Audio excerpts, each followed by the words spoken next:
Dr. Neeraj Gupta, I welcome you to this Power Talk. I uh, I lead the School of Corporate Governance and Public Policy and also this data bank. Me and my colleague are here to welcome you. Thank you for accepting the invite to speak about the two uh, interesting books that mm, we have referred. Um I would like to welcome all the guests who have joined. We received um, about 1,000 plus interests, and I can see there are 325 plus professionals who have joined. So, without any delay, I would like to welcome one and all. And Dr. Murthy, if you allow, just quickly in a very brief manner, rest, I will leave it to you for the discussion that we will have for about 45 minutes about the key learnings that you have shared. Dear friends, if I introduce Dr. Murthy, he has close to 4 decades of leadership experience across various continents. He has worked in India, Europe, and US as well. A lawyer by training and a thought leader in human capital and organizational transformation. Dr. Murthy has served as CHRO and senior leader in Fortune 500 companies and uh, also serving as independent directors on boards and advises a number of CEOs and the leadership team. He's best-selling author of The Power of Humility, which has published by HarperCollins, and also Reimagining Talent again by HarperCollins. Current in terms of current role, Dr. Murthy is a resident director India and adjunct professor with Georgetown University, Washington D.C. And in his corporate leadership role, he has worked with Coca-Cola, he has worked with Tata Group, he has worked with Ferro Alloys. In terms of his qualification, Dr. Murthy is a PhD in strategic human resource management to his credit, an executive master's in organizational psychology and change from INSEAD Singapore, one of the premier business schools globally, and also a master's in public administration. He has extensive experience in the educational sector as well as in the professional sector. Dear friends, we are going to hear him, but before that, I would like to mention human capital and talent is something which is very critical to an organizational success and good corporate governance. Board has significant roles of oversight and monitoring and advisory to the company. And also in small companies, they at times assume the management role, especially the top management and senior management for the execution of strategies. But one aspect which has gained center stage even in ESG, there is a S element, the human resources, the talent management, and of course, the performance and the reward programs. I'm sure Dr. Murthy is going to guide us in next 45 minutes. So warm welcome again to you, sir. Over to you, please. Thank you very much, sir. Thank you very much for that kind introduction, Dr. Gupta. And also thank you for giving me this opportunity to share my thoughts with the participants. My thanks is also due to Mr. Ashish Kumar and of course, to IICA for this great opportunity to express and talk about reimagining talent. It's first of all, good evening to all of you, and thank you very much for joining this session. For the next 35-40 minutes, I would be taking you through a few slides and sharing my thoughts. And these thoughts are coming from both my books, The Power of Humility, which got published in 2023. It's a bestseller in India now. And the other one, which got published very recently, a month ago, which is there in the market, Reimagining Talent. While speaking about these books, I would be looking at it through the board lens because we are discussing with the independent directors or the qualified IICA members. So this is where it's very important for us to look at this particular subject through the lens of board. So when we talk about the board of directors, what comes to our mind naturally is governance. And when we talk about governance, we by default we fall back on compliances, controls, and checklists. Of course, compliances, controls, and checklists are very much important. But given the unpredictability and then the disruption the business world is experiencing at this juncture, I would suggest that the very governance, the role of boards in terms of governance has shifted. And it is shifting. Many of the progressive boards have already started looking at it through different lens, and that's what we are going to look at in today's discussion as well. And when I look at both the books which I have written, the central theme is that the exemplary performance of people comes not from controls, it is from the right environment. And we all know that as board of directors, so it's the responsibility of all of us or the board in creating the right kind of environment so that the companies they are leading, they are governing would perform at the optimal level. So this is the thought and this is the subject of this session for today. Moving forward, Dr. Gupta was kind enough to talk about my profile. Thank you very much for that, Dr. Gupta. As I was suggesting, we all know that business environment is fast changing. The world itself is fast changing. And, in fact, it is not just a normal change that we are experiencing. It is the nature of change itself is changing. When we look at the business environment, the market dynamics, the markets are shrinking, the markets are shifting faster than the strategy cycles. Companies draw the business plans and strategy. And then, even before anyone realizes, the market dynamics would change. And of course, artificial intelligence. Artificial intelligence, a few years back when I was in the corporate world, um, we were speaking about the routine aspects getting automated. All the routine work in the form of back office, they would get automated is the thought. And many organizations have started the journey quite early.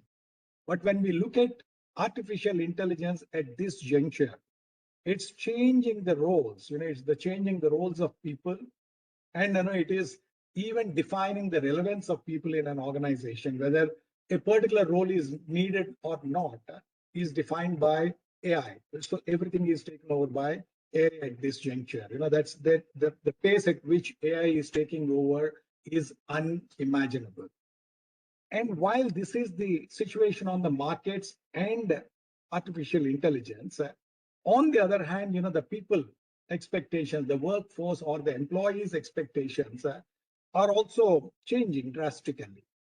Employees are trying to rewrite the social contracts.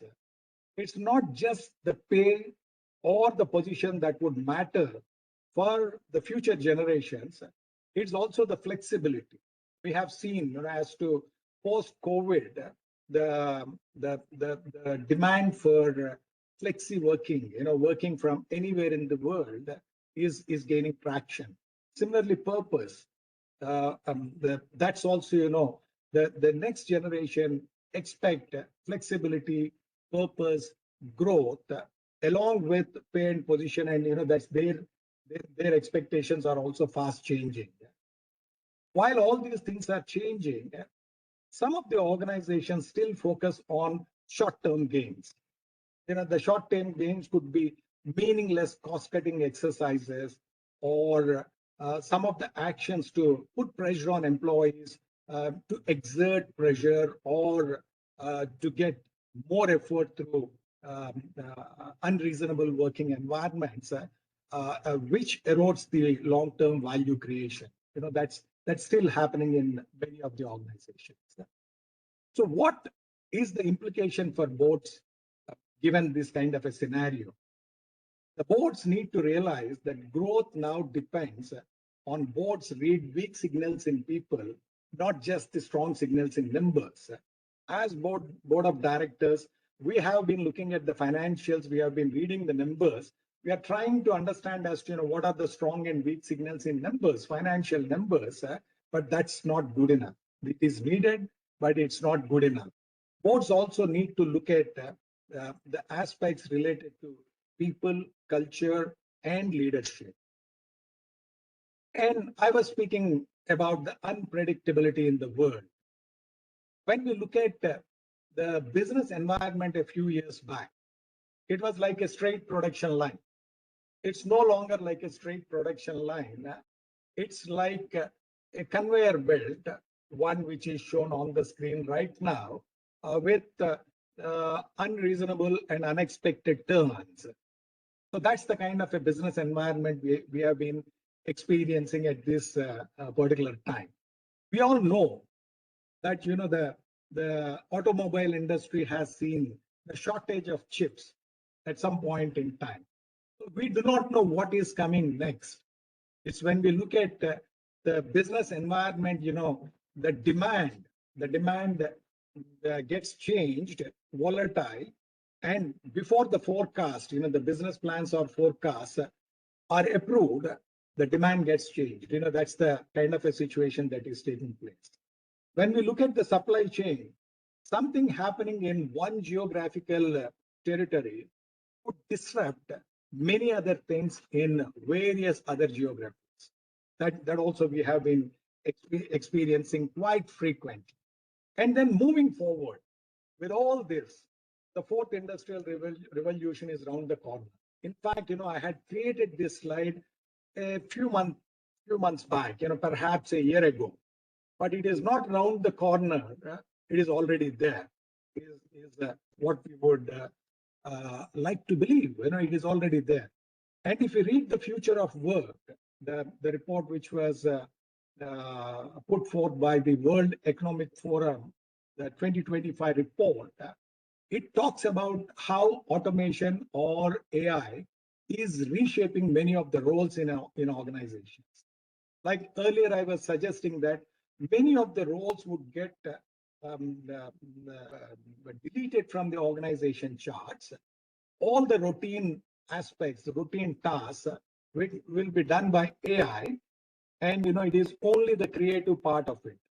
It's judgment-based, creative, and relationship-oriented roles that would remain as the roles for the future. That's the kind of a change that we have been experiencing. So all this suggests something. We have heard about VUCA and BANI.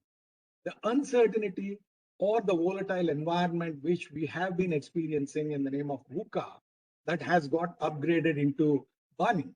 It's the anxiety and then the non-linear shock that the business environment is experiencing is unpredictable. Everything could get changed at any point in time. What's the relevance for board is what we need to look at for this particular session. The relevance for the board is governing for resilience, adaptability, and human capability now matters as much as governing for control and compliance. Like earlier, I was saying that control and compliance and checklists, all those things are there. We need to follow through them. But at the same time, how could we govern for resilience? If something is lost, how could organizations bounce back is what resilience is all about. Similarly, adaptability. I talked about this particular subject in my reimagining talent in the name of surfer's mindset. Like a surfer going into the sea. A surfer going into the sea won't expect a calm sea. He would expect waves coming, and that's a challenge that the surfer would like to meet. Similarly, how would we adapt to the changing world? All the unpredictability is what we need to prepare the organizations for. And similarly, human capability. Who would run the organizations? Who would prepare the organizations for the future? It's the human capability. So that's the reason why, given the current scenario, these aspects would matter much more than before. And on the other hand, employees, like I was saying that, the employees are trying to rewrite the social contracts. What I term it as SaaS environment. From the employees' lenses, which is not unreasonable or meaningless. It is true.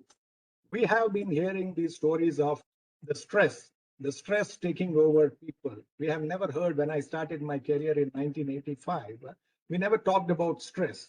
But there is stress in the environment right now. So it has become a chronic problem for many of the employees. And then there are any number of unfortunate and unforeseen events that is taking place because of this stress. People in their middle age having cardiac arrest and many other ailments. This is really unfortunate. Similarly, the ambiguity in roles. One of the questions that troubles employees, that what is expected of me by my organization. Many of the employees in a Gallup survey talked about it, and they said that, I actually do not know what is expected of me by my organization. And, given that scenario, in which direction my career is going, I do not know. And then again, managements in the name of talent management, splitting employees as high performers, solid citizens, and something else, others, and all that. That is causing, a sort of a divide kind of a situation within the organization. Again, I discussed at length in my reimagining talent, this all these aspects. And silos. When I started my career, every CEO used to talk about, we need to address the silos in this organization. Now I sit on a few boards, the same conversation takes place about the silos within the organization. There are silos, and we need to find out as to, what is causing those silos. While many of those things are in our hands to address and rectify them, perhaps we are not unaware of those things which are causing silos. And then employee dissatisfaction, all these things are leading to employee dissatisfaction. And what's happening? Great resignations, which we have seen, and then quiet quitting. People would remain in their employment, but they will do what they are capable of doing, only 50% of it, and disengagement and moonlighting.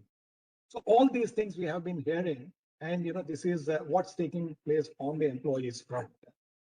And if we take a step back and look at the governance part of it, in the last 10, 15 years, we have seen several of these scandals and not so good things happening all across the world. When we speak about Wells Fargo, the sales targets that turned employees into fraudsters, there were, millions of fake accounts, customer accounts were created without the customer's consent because the employees were given extreme daily sales targets. In order to meet those sales targets, the employees created those fake sales accounts in the name of customers. And they had that fear of termination if they missed those targets. And the incentives also focused narrowly on the short-term goals. And what regulators have established was that, the misconduct was systemic. It was not in isolation, a few people doing here and there. It was across the organization. What happened eventually, it is the company lost 3 billion towards penalties, paying penalties to the customers. The CEO resigned, the board lost its reputation. So if I play this video, you would understand, in detail as to what took place at Wells Fargo.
look at this kind of cases, can we really blame the employees, or should we blame the management, or should we blame the board?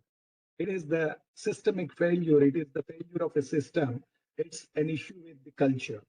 And moving forward, again, when we look at Volkswagen emission scandal in 2015, engineers, qualified engineers installed defeat device so that, only when the regulators test, the emissions would be under control.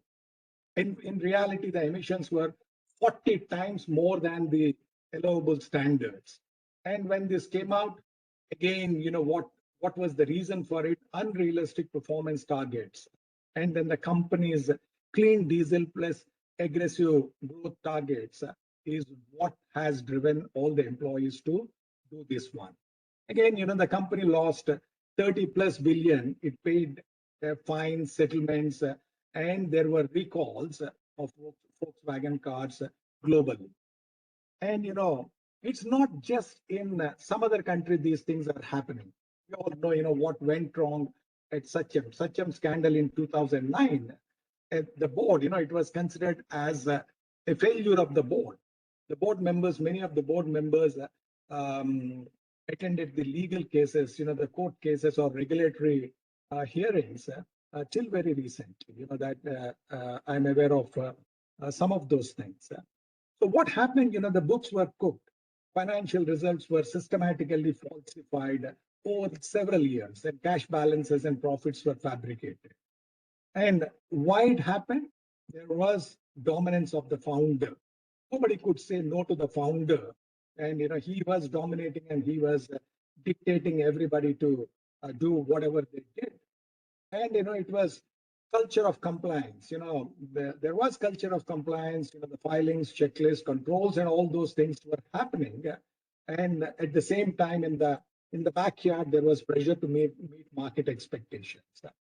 And this was seen as a collapse of the governance, which resulted in major governance reforms in India. So, as board of directors, as members of various boards, we need to ask this question to ourselves: should we wait for this kind of things to happen, or should we do our responsibilities, discharge our responsibilities in a different manner? I'm not blaming that, the managements or the employees doing these things in every organization. Definitely not. Most CEOs, management teams, and employees want to do the right thing. Yet, in many cases, unreasonable pressure leaves them unsure to do the right thing. It's the pressure. It's like a pressure cooker kind of an environment with so much of pressure, whether it is the CEOs or management teams or employees, they would be doing what they would be doing to meet the short-term goals. This is where the boards must play a very constructive and supportive role. I'm suggesting that the boards need to look at the governance from a different perspective. When boards stay out of leadership, culture, and people matters, performance weakens. This is what the context. This is the context I'm trying to set through all these examples. Boards just cannot put their focus on the financial aspects. They need to go beyond and look at leadership, culture, and people matters. And where the books which I wrote, The Power of Humility and Reimagining Talent, they would come into a sort of throw light on some of these aspects. Moving forward, my suggestion is that the boards need to look at their role through different lens, because the world is changing, as we have seen in the previous slides. So that demands the boards also change the way they look at it. So what kind of a change am I talking about here? So just look at this one carefully. This is a very important slide for me. This is compliance first governance to stewardship governance. There are traditional boards, and traditional boards normally look at compliance first governance. It is the compliance part of it. What is that I need to do? Do I need to submit the notifications to the regulatory authorities? Did I do it in the right format, in the right time frame? And look at all the statutory compliances and put focus on that alone. And also, traditional boards focus mostly on financial lens. The dominant part is financial lens. I'm not suggesting that putting focus on financials is a wrong thing to do. Organization boards need to put focus on the financials, but it cannot be the dominant or the singular focus for the boards. And in traditional boards, HR as a support function. HR is just a support function. CHROs attend the board meetings, sit elsewhere, in a corner. When their turn comes, make the presentation and then leave the rooms. And then what they present is also not really focused upon. It is my experience in some of the boards, not all. And then static succession planning. Succession planning in many of the organizations is not taken very seriously. While it's the responsibility of the board to look at the succession aspect of the senior management team, CEO, and for all key managerial positions, and even for the top people, the top positions, it is just traditional boards just look at the boxes as to who is moving into which role. When everything is changing, the person who is identified as a successor can leave the organization, or the person who has identified him or her may not be the right fit. All these aspects, the psychodynamics or the underlying dynamics while identifying successors was detailed out in my reimagining talent as to how the succession planning has become a not so serious effort, and how it serves the purpose of some people in the organization is what it tells us. And then in a traditional organization, it is top-down information flow. That is, there is a senior person, whoever it is. It could be anybody, the CEO or anyone at the seniority levels, giving instructions, and that is how a traditional board works. And by and large, monitor performance is what traditional board does. And what is needed is the mindset shift. The mindset shift is towards progressive board. What does it look like? It is stewardship driven governance. And what is stewardship? Stewardship governance is where directors act as trustees of long-term value. It is not just the short-term financials. It is the long-term value creation and purpose. What's the purpose of the organization? Culture and people exercising oversight with humility, independence, and foresight. That's the definition of a stewardship-driven governance. And progressive boards take people, culture, and strategy lens. It is not just the financials. It is who are the people that are running and what capabilities, more than the individuals or the people, what capabilities the people bring to the table, what's the kind of culture the organization has got, and what kind of a strategy is being worked out. Like earlier, I was saying the strategy gets changed even before it's approved. This is where, it is constant renewal of strategy is what is needed. It's not creating a 3-year or 5-year strategy and forgetting about it. And talent has strategic advantage. Talent, I'll cover it in my slides as we move forward. Talent has got a strategic advantage. It is closely linked to the business strategy, and it is talent which enables the strategy to come to execution level. So this is where talent is seen as a strategic advantage for the company. And then dynamic character-based leadership pipelines. When it comes to succession, it is not just a tick in the box.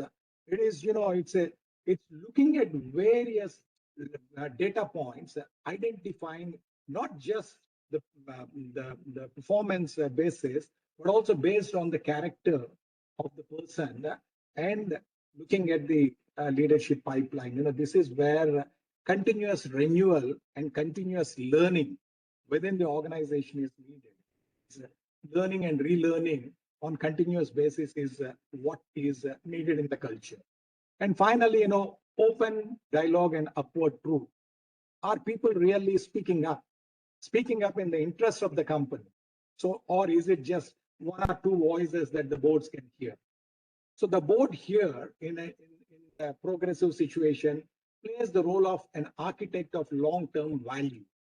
There are certain boards which are already doing this in this manner, but this is where given the situation which we have discussed, the other boards also need to look at it through this lens. So you might think that because I have written a couple of books, I'm talking about these aspects in this manner. No, certainly not. In fact, it is whatever I'm talking about, the stewardship governance, it's rooted in Indian law. It's when you look at section 166 of the Companies Act 2013, it talks about the spirit of stewardship. It's actually, when you look at this particular section 166, it's what it tells us is that compliance meets the letter of the law. We need to have the compliance, but stewardship fulfills its spirit. Let's examine this section a bit more closely. The section talks about acting in good faith, the board of directors acting in good faith. What does that mean? It says, in the best interest of the company, employees, shareholders, community. It's not just shareholders, it is the stakeholders it talks about. It is stakeholder centric acting in good faith is what it brings in this particular section.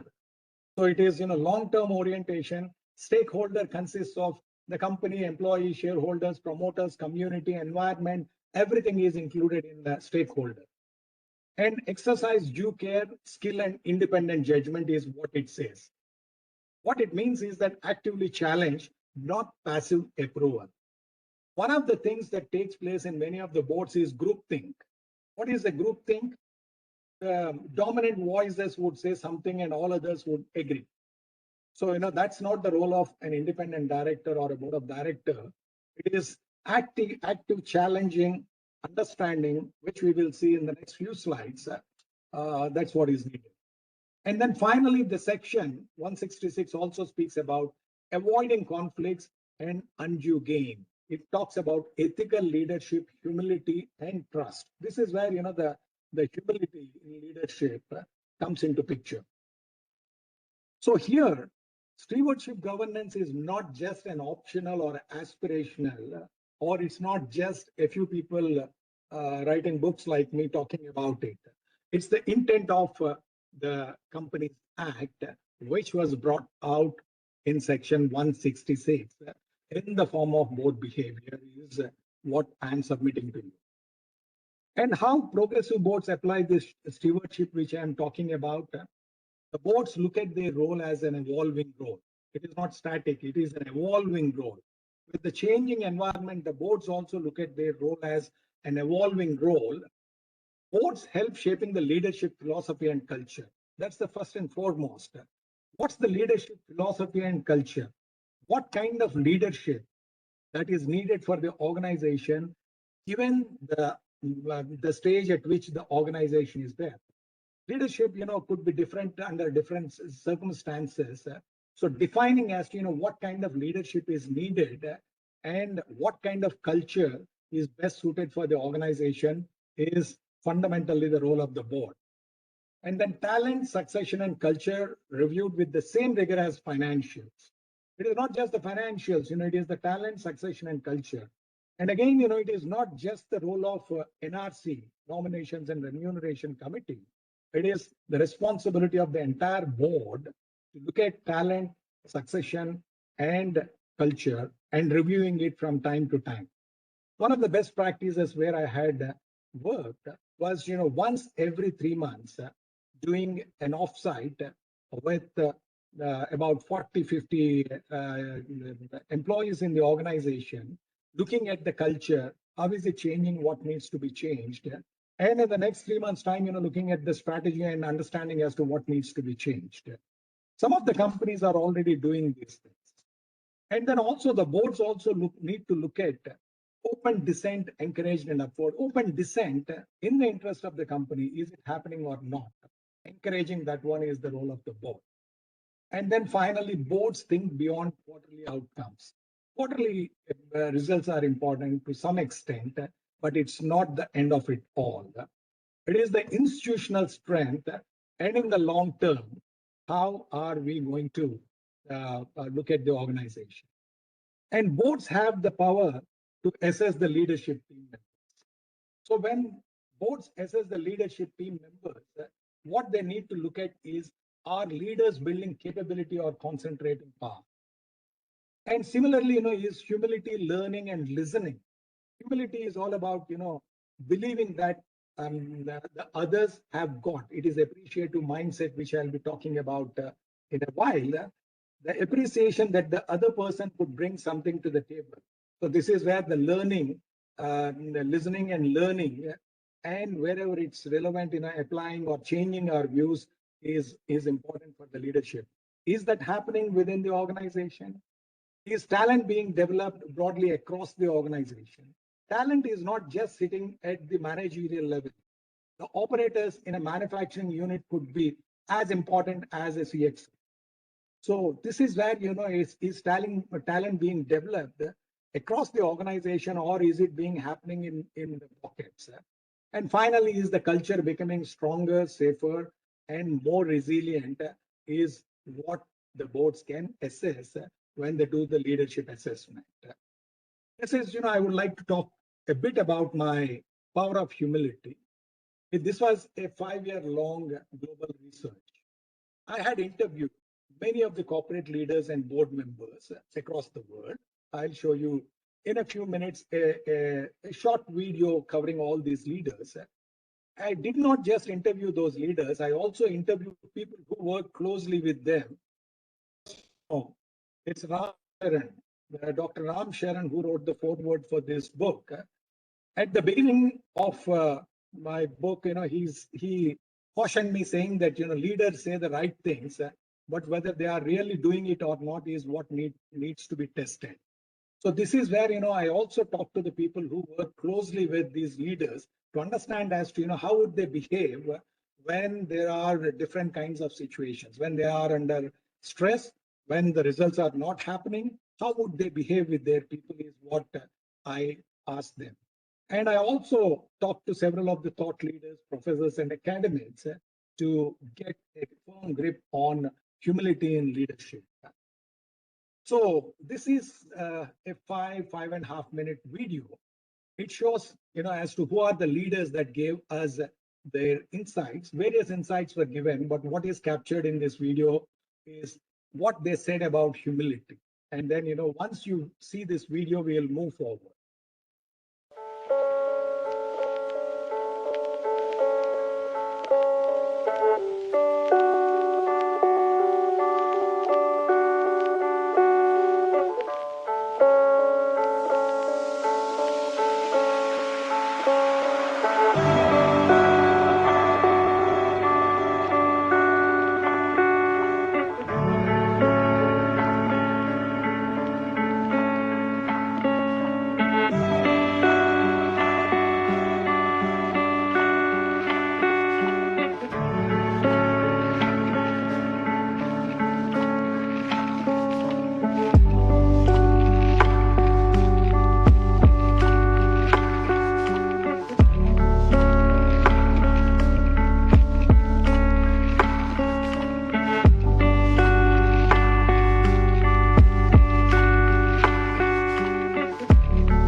So those are the leaders who give their insights in that book, The Power of Humility. And what is humility? Humility is putting others ahead of ourselves. This is where, as board of directors, putting the stakeholder interest is what it asks the board of directors to do. And then moving forward, the book talks about two frameworks. The first one is Apple framework, and then the second is image framework. And when we combine these two, what emerges is an integrated framework. Apple framework basically talks about attitudinal characteristics, how leaders think, how humble leaders, when humility is at the core of their leadership, how would they think? And image framework, the second one talks about how would they behave. They are interrelated. When these two are integrated, what comes out is the integrated outcomes in the form of culture of high performance, culture of high engagement, and culture of high experimentation. So high performance is not possible without people engagement and without high experimentation or innovation is what it suggests. And when we look at the five attitudinal behavioral, it's what happens is that when we look at the attitudinal characteristics and behavioral characteristics and combine them, the magic takes place. For example, I'm going to share this PPT. So, you can go through it in leisure. And in the interest of time, I'm moving a bit faster at this juncture. So the five attitudinal and behavior characteristics, there are many, but I'm bringing out five of them. The first attitudinal characteristics, the thinking part of it, appreciative mindset clubbed with intensity. What happens? This is what happens. The attitude is appreciative mindset, which is a deep respect for intent and effort of the other person, and trying to recognize the efforts, not just the outcome. And behavior is intense. Humble leaders behave intensely. They are not weak and meek. So they probe deeply into assumption, risk, and as to what exactly is happening, and ask the follow-up questions. This is where I was suggesting that understanding as to what the other person is bringing to the table and respecting and then changing our views is what it needs. So when appreciative mindset is clubbed with intensity, going deep without creating defensiveness is what happens. What is there for the board? Genuine appreciation lower defenses, intensity rises the quality of truth. People will speak the truth openly and freely and confidently without fear of any reprimand. Similarly, curiosity, when it is clubbed, curiosity is an attitudinal characteristic, and willingness to learn is a behavioral characteristic. When these two are clubbed together, so leaders would tend to ask better questions, stay open for insights, new insights. It is not just why, it is also, it's not just what has been achieved, it is also why and how it has been achieved that becomes important. So this is again another important aspect. And then the third example is that when co-creation, which is an attitudinal mindset for the boards, relational engagement, again, that is a behavioral characteristic. Governing through partnership, not distance. Boards need to work closely with the management teams. Given the boundaries under the law, high trust and alignment between the board and management teams would create great teams and great performance at the organization level. The next one is, the positive possibilities and ahead of time thinking. Again, this is encouraging innovation while anticipating future risks. We can encourage AI, but what are the future risks of AI also needs to be looked at. So it's not that, the whole world is talking about AI. We'll also blindly jump into AI and spend billions of dollars. And then when the time comes, not looking at the risk is not what is intended. And finally, evolutionary frame of mind is an attitudinal characteristic and high impact decisions. Boards need to have the evolutionary frame of mind and also must take high impact decisions. Faster adaptation to changing environments, clear strategic signals to management and setting the direction, and sustainable performance beyond short-term cycles. This is what is needed at the board level. And moving on to the second book, this got published recently in November 2026. Again, this is a research across the globe in many of the countries in India, Japan, USA, UK, Middle East, Romania, Germany. I reached out to the leaders and employees to understand as to what exactly is happening on the talent space. So the suggestion here through this book is that it is not just managing people, it is unlocking potential that is needed. Organizations need to move out of these individual performance ratings, creating a rat race within the organization, which spoils the culture and creates an internal competition. The competition is outside the organization, is not within the organization, is what the realization must be. So this is where, from compliance-driven engagement to culture-led commitment is what this book talks about. What is talent? Talent is not that, it is hereditary genes or, going to a few premier schools. That's not talent. Talent is, consists of three things: natural abilities plus acquired capabilities. Naturally, we are all born with certain abilities. The book describes as to how to unearth those natural abilities in each one of us, and acquired abilities through our education and experience, and the unconscious capabilities. Kapil Dev's 1983 innings was an unconscious capability which came out. Similarly, at the corporate level, how we could bring that out. These three things would consist of capability, and there are certain dubious behaviors which would pull down the talent within the organization. The dubious behaviors could be in the form of moving away from self. We will not know as to what we are or who we are. We'll be enacting or doing things which somebody else would enact like. And moving against others is the second one. It's fighting with all others and trying to become a star. Again, there are certain behaviors which pulls down the talent, the capabilities of a person, and moving towards materialism. Many of the corporate executives, we all know that moving towards the materialism, which is not the desired consequence. And then it talks about the culture, the 3C framework. What kind of a culture would bring the best of capabilities from the people within the organization? Culture of oneness.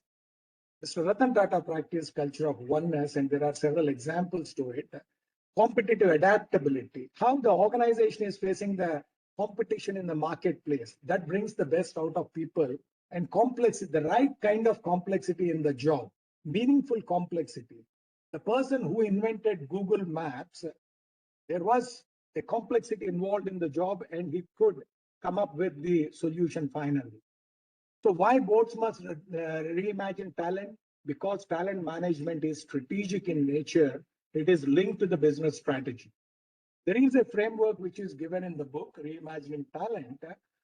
Once we have the right kind of culture, the culture of oneness, competitive adaptability, and complexity in job, the right kind of complexity in the job, then the talent management, this is the framework that needs to be followed. And this is where the board's role, because this is strategic in nature, the boards need to look at talent, culture, and leadership to get the best out of every organization, and people become competitive edge for that particular organization. It talks about how to identify critical capabilities. It's not people, it is the capabilities that are the key for any organization success. So there are certain early warning signals. I have mentioned it here in the this thing.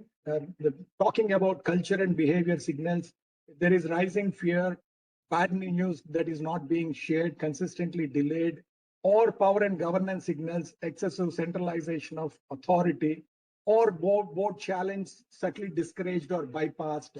And similarly, incentives and targets are mostly focused on what and not on how, and they are short term in nature. And also, people and talent health more focus on few people than organizational capabilities.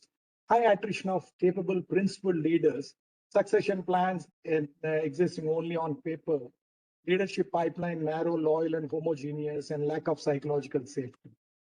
So this is the summary of it. You can have a look at it. My apologies for rushing it through, but in the interest of time, you can have, I'll share it on LinkedIn.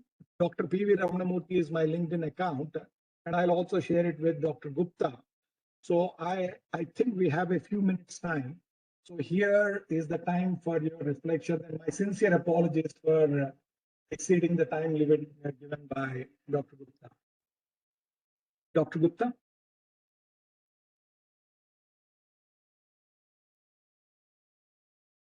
Sir, Yeah, hello. if there are any reflections, I will share the slides with you. Of course, and I think I'll have to delete the videos because of the size. It won't go. Otherwise, I'll be sharing these slides with you. And it seems there is a question from Mr. Puneet Jain, if I'm not wrong. Sir, Hi, yeah, Alok. Hi, Alok. Mr. Alok. I think Mr. Puneet Jain. Yeah, Mr. Puneet, can you unmute yourself? Mr. Puneet. Mr. Puneet Jain. Maybe I'm mistaken.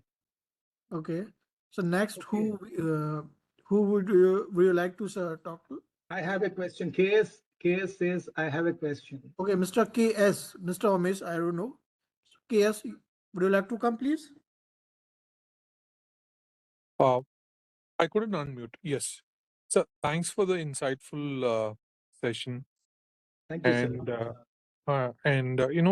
Sir, is there a framework or like individual analytics where we can run through the through the boardroom and like, beyond the board, हो सकता है नाम से the भी key- join करते हो. sorry.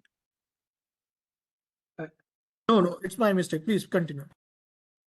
Beyond the boardrooms for the key personals and down the line, is there any metrics or anything that where we can evaluate, as you said, to understand one's natural ability and their unconscious strengths and things? Is there a way to find that, sir? Anything on those lines? Yes. KS. It's detailed out in Reimagining Talent. Okay. It's detailed out. As to each one of us has got those natural capabilities. We are all born with those natural capabilities, which would fall under the realm of emotional intelligence. Right. The examples are given in the book, and also it says as to how we could understand or identify our natural capabilities. Right. And similarly, it also talks about the unconscious capabilities. Unconscious capability is we have seen during a particular crisis situation, people coming up with creative or innovative ideas. It's already there within them. And what are the conditions or circumstances the organizations need to create to bring those unconscious capabilities from the people is also what the book talks about. My request is please read the book and please reach out to me. You can reach out to me on LinkedIn. I'll respond. If there are any further questions or discussion you would like to have, I'm happy to do that. I've already reached out to you on LinkedIn, and can I have your email ID where I can communicate and reach out to you in this regard, sir? I would suggest, LinkedIn, I will respond to you on LinkedIn, and I'll also share you my email ID. Thank you. Thank you very much for this insightful session, sir. Thank you And very thank much. you, IIC. Thank you. Thank you. Thank you very much for all your complimentary messages. So next, who will like to join? So Mr. Rajeshwar Rao, would you like to come in? Mr. Rajeshwar Rao? थोड़ा इसमें मदद चाहिए. Mr. Jagdish Hiramat? नहीं मैंने Matthew को खुद बिठा के 2 घंटे अभी जब आपके यहाँ से Mr. Sunil Kumar मैंने separate file Dayama? Next week में वो क्लोज हो जाएगी, पेमेंट हो जाएंगे. ठीक है, इसका हेल्प कर दीजिए. Mr. Venkat Ramanujam? कोई नहीं, मैं आप एडवांस मुझे सैंक्शन करोगे, मैं उसमें से कर दूंगा. ठीक है ना? Mr. Imun Ghosh? ये मेरी यहाँ बड़े अफसर है. मैं सेकेंड हैंड कमा. Miss Sarita Bhal? I just unmuted. So, Dr. Murthy, excellent session. Thank I'd you, like sir. your opinion about the Manesar incident and how we can, avoid future incidents like that. The tragedy at Manesar. Yeah, yes, yes. It was such an unfortunate incident, and in That's fact, I was in Gurugram at that point in time. Such a sad situation. How could we avoid? It goes back to the culture, yeah. right? As to what kind of a culture the organization has had. I'm not blaming anyone. I'm not blaming the management or workers because I don't have full details about the kind of culture that was there. But it was certainly, the trust was lacking, right? So it's when I don't feel the trust on the management team members that could happen. It is whose fault was, but at the end of it, I think that whatever happened was it's unforgivable. I That's think it's unforgivable. I had been to his house, and then I still yeah. remember very vividly as to how deeply I felt and all others felt about it. How Hmm. to avoid that kind of a situation? I think that putting more focus on building the right kind of culture. It's, Yeah. do we really put focus on building the culture? This is where the role of boards also comes into play. True. It's not just at the end of True. it, it is at the beginning itself, is what I believe. True. I look forward to reading your book, sir. Thank you very much. Please let me know your views once you read it. Mr. Naresh? Yeah, Yes, Suresh here and Suresh Kumar. yes. Yeah, good evening, sir. Excellent presentation, lot of learnings. Thank you, sir. Sir, the question is, every year we have the Nomination Remuneration Committee, NRC, Yes. in the Yes. board, in which generally the CEO and the CEO minus one, which is N, and N minus one's compensation is revised, as well Yes. as the final rating on performance is discussed and finalized. However, the elaborate performance of N, N minus one is generally not done in boards. At least I have not seen. Yeah. Okay, in my last about 5 to 10 years of experience as CHRO, I have not Yes. seen that happening. Yes. So can this in a legal way, from the legal standpoint, be brought about that the performance assessment or the performance management of the top leadership is assessed through the board? Like whatever is done in the linear fashion is done. Apart from that, some kind of 360 and the board's perspectives on each person's performance in the leadership line.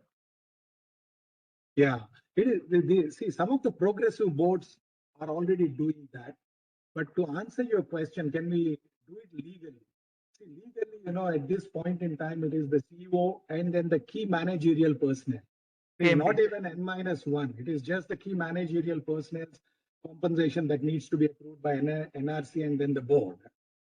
So this is where, boards looking at my endeavor is to focus on that point. It is not just the leadership team members getting into the details and asking questions as to, how the results has been achieved. It's not just the what's, how has it been achieved?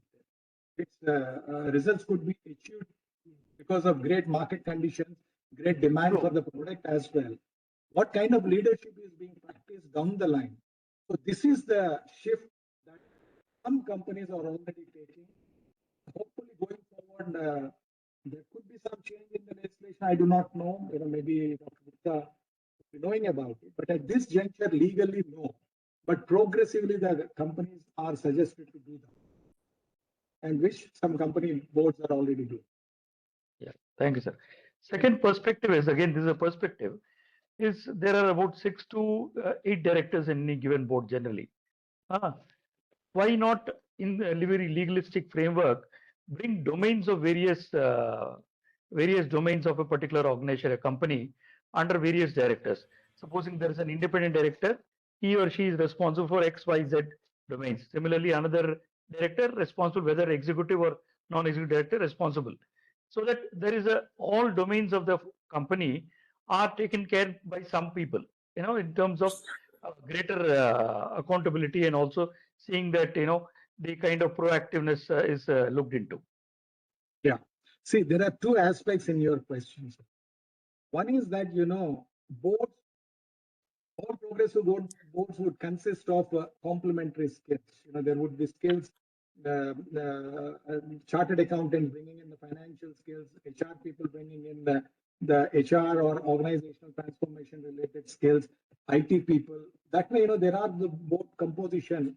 Diversity is what law advises. Diversity is needed within the board composition. Having said that, they cannot divide the responsibilities for the management. Responsibility of board of directors is governance. They cannot step on the toes of the management team members.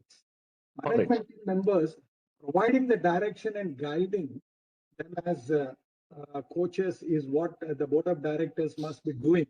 This is where the relational engagement I was talking about, a partnership, is where it is dancing together rather than fearful of the board of directors is what needs to be Governance avoided. failure at the board level. All Dr. right, Gupta, sir. may I go? Can I ask? Mr. Ravi Kumar, please come. Ravi Kapoor. Yeah, Mr. Ravi Kumar, sorry. Uh, Mr. Murthy, thank you for an excellent presentation. I have a question on a topic which is rather sensitive. Your opinion on the recent Indigo debacle. To what extent is it a governance failure on the board's part? I think that, without having the facts on hand, it cannot comment what boards have done or not done. It's not only sensitive, it's actually not sensitive, but we don't have the full facts about it. Don't have the full facts about it. One of the most important things for the board of directors is to find the facts, actual facts. It is, are we looking at all the facts and coming to the conclusion, or are we allowing our emotions to take charge? I was stranded in Delhi airport for hours together. My emotional pitch was at a different level, and I was angry, upset because I couldn't come back to Mumbai on time.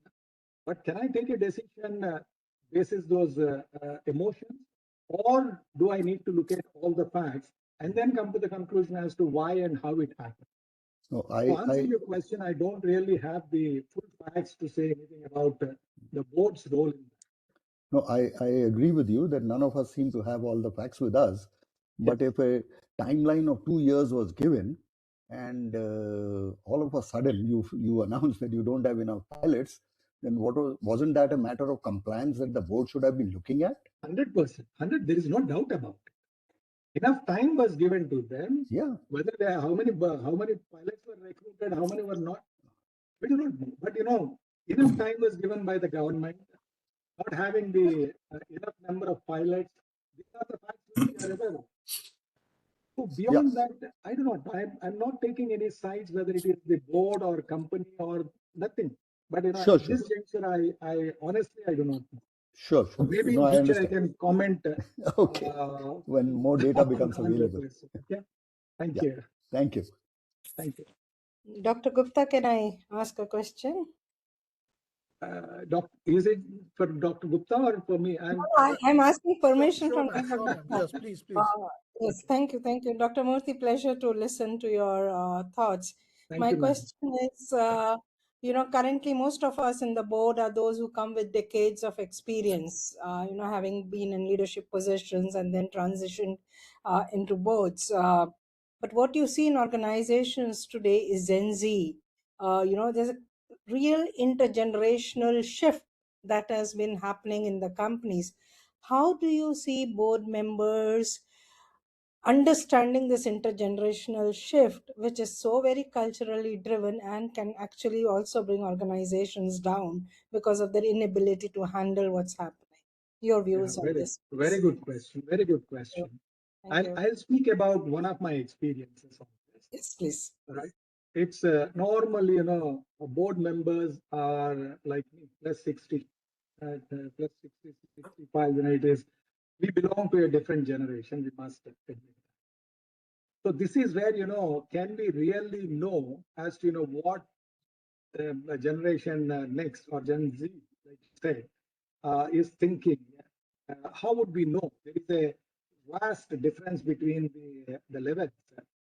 One of the best practices I have seen is that when the company holds a strategy meet where the board of directors and management team members are present, the some of the youngsters from various functions are also invited to those meetings, and they are encouraged to express their views about various matters, about the business compatibility or the strategy or the culture or the people, anything. This is where the board of directors could directly hear from them as to how they are looking at the organization in terms of strategy, leadership, culture, etc. I would encourage boards to do that. It is involving the next generation and younger generation and listening to them. And also, I would encourage, I personally, go to the organization and then, interact with those youngsters, because there is a lot we can learn from them. We do not know what we do not know.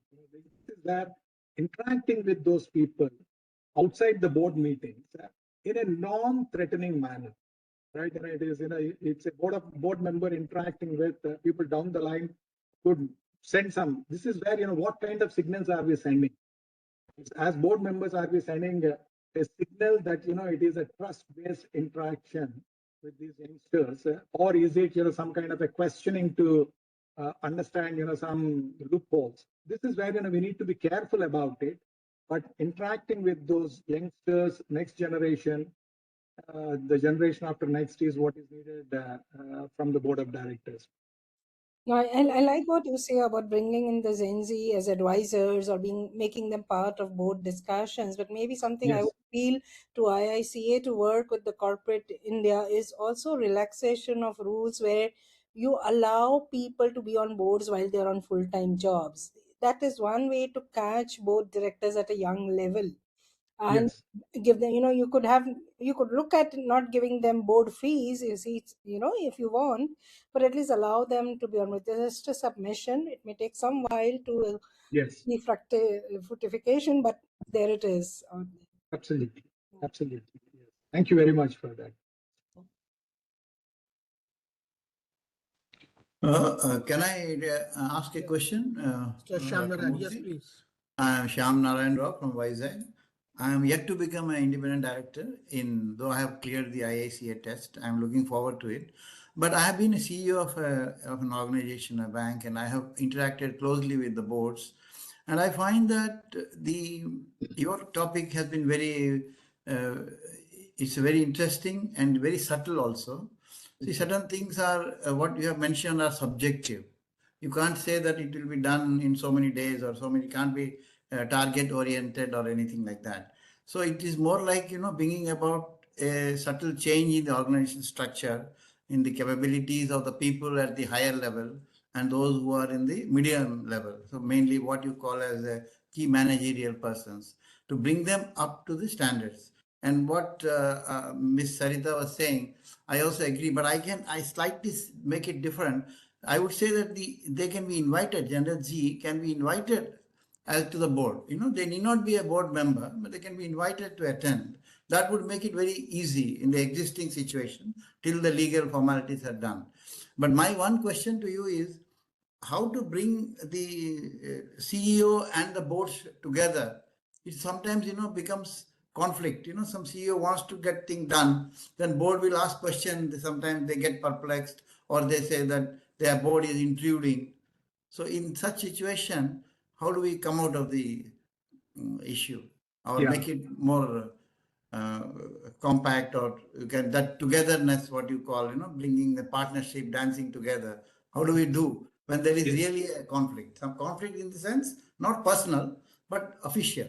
The management wants certain things to be pushed, but the board says, no, these are the issues, we will go slow or hold. That type of situation could be there. Yes.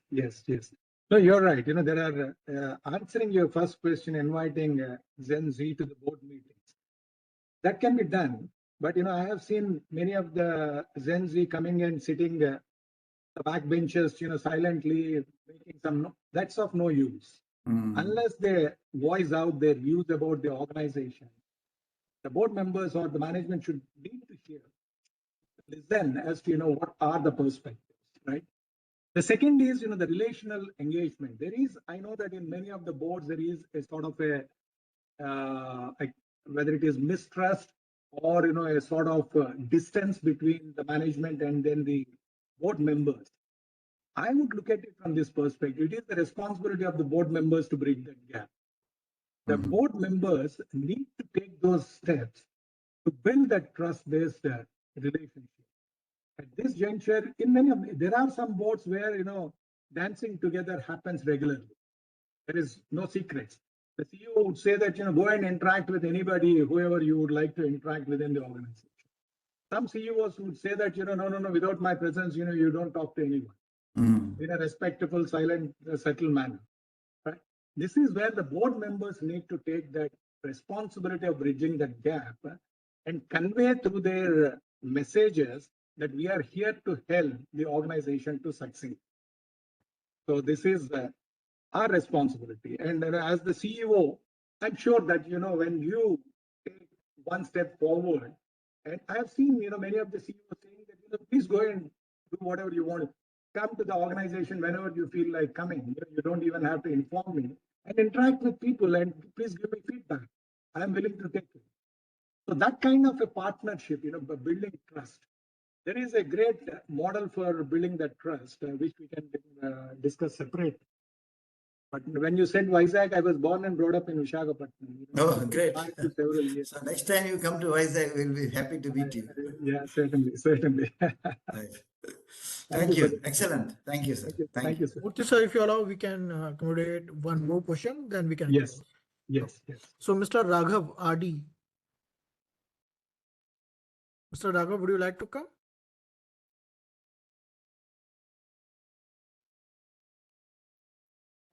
Okay, okay. Miss Pomila, would you like to come? Miss Pomila Jaspar.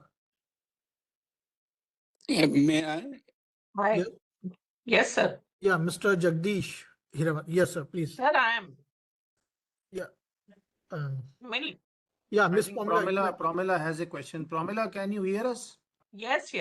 So So my voice is audible, please sir? start your question and be brief because we have to close. We are exceeding the time. Again, Dr. Mr. Murthy, so the presentation has been very excellent. And I have been a director of finance with one of the Maharatna companies. And sir, what I want to add is that the P, there are some 4 Ps for the board to remember. And one of the most important P which you have highlighted today in the presentation is the people. Now, when it comes to, as Madam Sarita was also telling, that these Gen Zs, what we have seen is that in every organization you have the Gen Zs, and they are the Gen Zs. What we have found is that they are very a handful in you can say acquainted with the digital technologies. Now, when it comes to the digital technologies, so what happens is that when they speak out something, so they, something, it becomes even above the heads of the board members. So that my question is that. Hello. Ms. Jaspal. Yeah, sorry. I couldn't hear your question. So what I want to Yes. say is that if we have to really encourage these Gen Zs, because they Yes. will come in the leadership positions when they are in the middle hierarchies. So Yes. they are just at the lower levels. So what is the, the trigger that we must listen to them? First of all, as a board member, and secondly, sir, so when we are in the board position, so we really, apart from the people, so what we have to really talk about is the ethics, the corporate culture and the ethics. And of course, the most important is the various kind of, you can say, the the various these kind of you can say irregularities which are happening in the with regard to the financial things. So that is more critical. The boards, they really when it comes to the financial kind of a discipline. So then, we have to really, the board themselves, they have to take a call. So that is the decision making that the board has to do. And the Gen Zs, they will come the later. That's what I want to highlight, sir. Absolutely. Couldn't agree more with you. You're absolutely. Hmm. See, this is where, it's boards, the stewardship governance I was talking about. Boards take the responsibility to set a direction for the right kind of culture within the organization. Board's role is not to police around, walk around like policemen. Then again the trust becomes an issue. If they are acting like police personnel, asking questions to find out as to who is doing what, the wrong kind of things. This is where partnering with the management giving the access to them within the organization, hearing to the Gen Z and understanding as to what are their the insights is a very important. The second important thing I would say is that it is the capability. I was insisting on, it's not the people, it's the capabilities they bring to the table that are very important. Given that scenario, building capabilities across the value chain, especially for critical roles, is what we need to look at, right? It's happy to connect with you offline, and then we can discuss more about these things. Thank you very much. Yes. Thank you. Thank you. So you can connect with me on LinkedIn. Dr. P.V. Ramana is my LinkedIn account, and then we can discuss some of these things, and then. Sure, sir. So I would definitely appreciate that if we can discuss more on the offline mode. Certainly. Thank you, sir. Thank you, Gupta ji. Raghav, at that time I was unable to unmute. So shall I? Please go ahead, Mr. Raghav. Yeah, my straight question. How you compare public sector or government company along with the private company boards and governance? I never worked for a government company actually, but there are good boards, not so good boards in every sector, whether it is government or private or multinational. Everywhere, there are those different kinds of boards. We cannot just generalize and say that,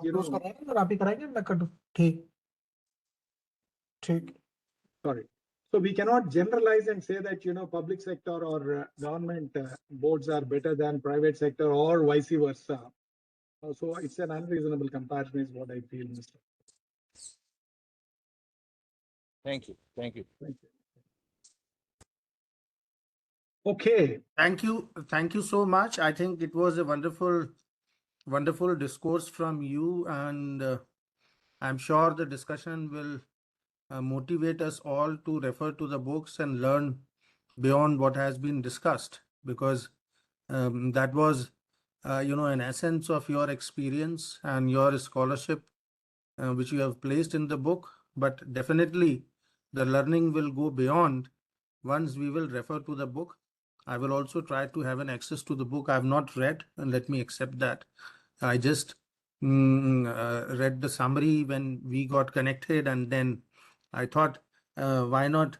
We should benefit our data band members from this learning, because, as I mentioned, human capital is a very important aspect for the boards, and definitely our board members are energetic and have a very holistic 360 view to take it forward for boards being leaders on this aspect. So thank you very much, Dr. Murthy, for sparing your valuable time. We got immensely benefited.